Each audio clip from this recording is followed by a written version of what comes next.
Monday. It's good to see you all here. We have another busy week.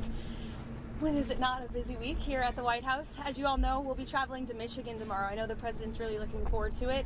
He's going to give a speech at the Detroit Economic Club, in addition to touring a factory in Dearborn, Michigan that produces F-150s. And my understanding is Ford is ramping up that manufacturing and also going to be hiring more American workers at this facility thanks to President Trump's policies. So he'll be doing that tomorrow and talking about all of the great economic news, which I would be remiss if I did not point out to you all. We have mortgage rates falling below 6% for the first time in years. Thank you, NBC, for this very fair and honest headline. But this is the truth, and these are the facts thanks to President Trump's economic policies. So frankly, they're hard to deny.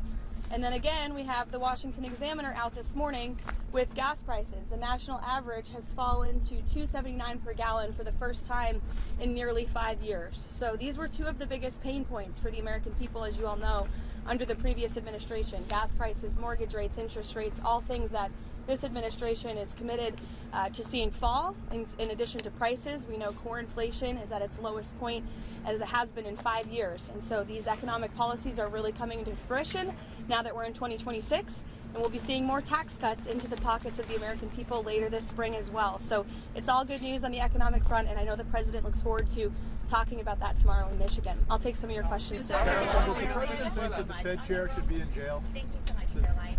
Jerome Powell, President Trump has mentioned on multiple occasions that the administration could probably bring a lawsuit against him. Did the president ever direct DOJ officials to open an investigation into Powell? No. And can you reassure the American public that his longstanding criticisms and public comments about Powell had nothing to do with the investigation? Well, look, the president has every right to criticize the Fed chair. He has a First Amendment right, just like all of you do. And one thing for sure, the president's made it quite clear, is Jerome Powell is bad at his job. As for whether or not Jerome Powell is a criminal, that's an answer the Department of Justice is going to have to find out, and it looks like they intend to find that out.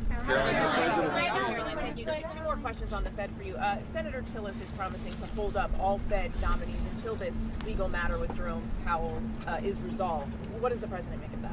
I haven't spoken to the president about Senator Tillis' comments. I'll leave that to our legislative affairs shop to figure out, and I'll let the president speak on that himself. Go ahead. Believe that the Fed should operate independently from him. The president has made it quite clear he thinks Jerome Powell is bad at his job, and the president has made it quite clear, as have many economists, by the way, that interest rates should be lowered, and they should have been lowered a long time ago. But does he believe in the independence of the Fed, Caroline? He has, and he said that many times. Does the president believe that Jay Powell should go to jail if he lied about the president?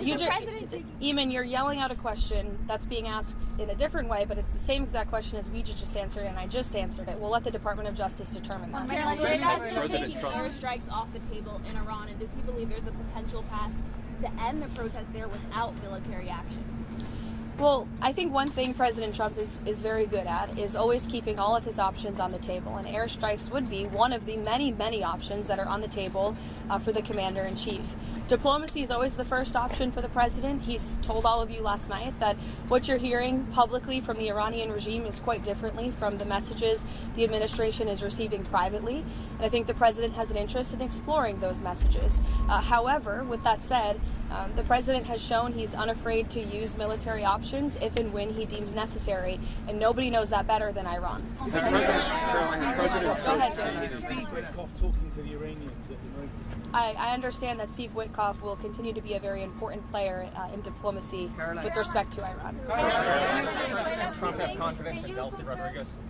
I think the last week has shown that the president made the right, realistic assessment of what needed to take place in Venezuela at this moment in time. And the interim authorities and Delcy Rodriguez and her team have been very cooperative with the United States and the president and his team, as evidenced by the massive energy deal that the president was able to cut with the interim authorities, their commitment to release Venezuelan political prisoners, which we also saw last week.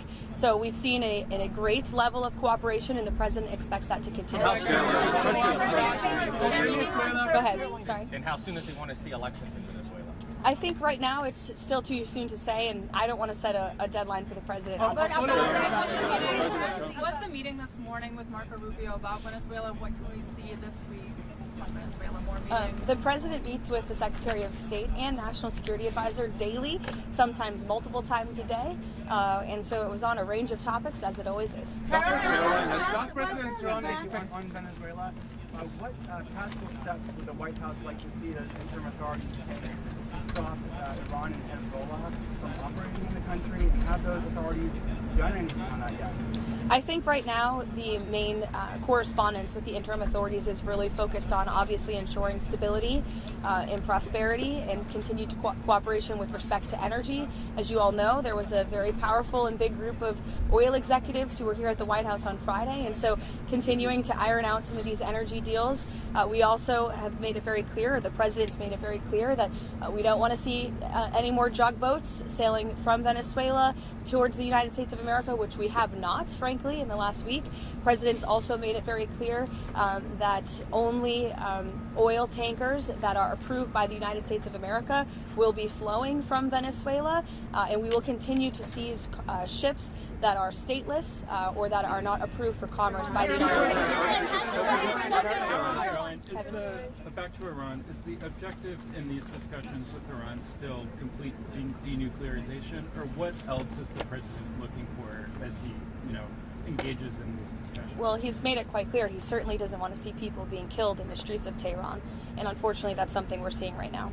Karoline, has Whitcoff spoken with Iranian officials? I'll get to you, don't worry. Has Whitcoff spoken with Iranian officials today, and has President Trump spoken with Elon Musk about the internet situation there as well? I understand he has spoken to Elon about that, yes. He talked to all of you about that on the plane last night. What was your first question, Kelly? Has Whitcoff spoken with Iranian officials today? Could you give any updates on those conversations? I haven't spoken with Mr. Whitcoff today about that, but we can certainly get you an answer.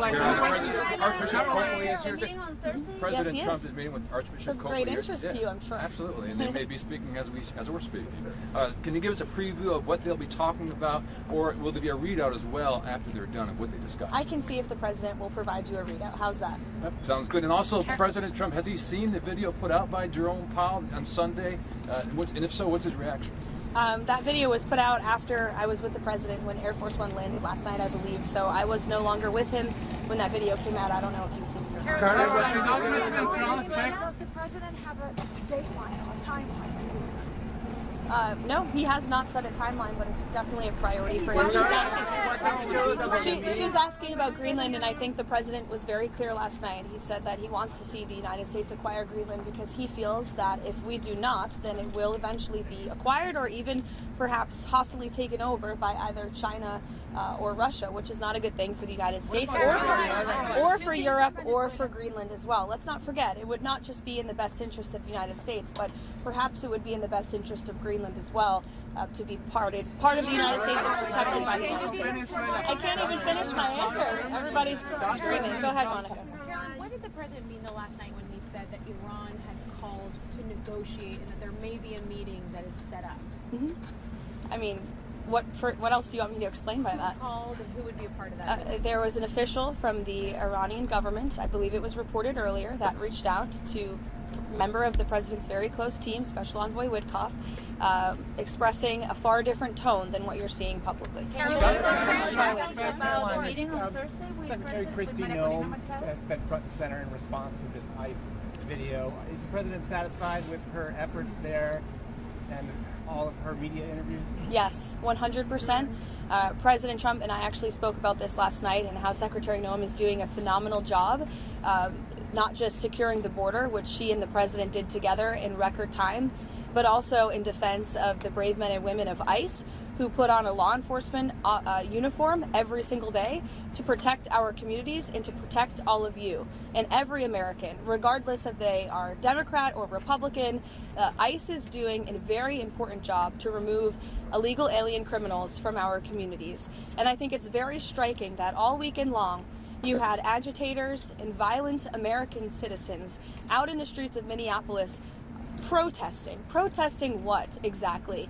Apparently they are protesting the removal of heinous murderers and rapists and criminals from a city that I can guarantee you, when you look at the list of the illegal criminals that ICE is removing from our communities every day, not a single person in those protests and not a single person standing here that works in the mainstream media in Washington, D.C. would want those individuals in your neighborhood, in your community, around your children and around your families. ICE is doing an incredibly important job that's not just important to our homeland security, but our national security. And this administration will continue to stand wholeheartedly by the brave men and women of ICE, including that officer in Minneapolis who was absolutely justified in using self-defense against a lunatic who was part of a group, an organized group, to interject and to impede on law enforcement operations. And it's disgusting what we have seen from the left. And I think that it just shows you where the modern day Democrat Party stands today in protecting illegal alien pedophiles and rapists and murderers over law-abiding American citizens and our brave men and women who serve in law enforcement.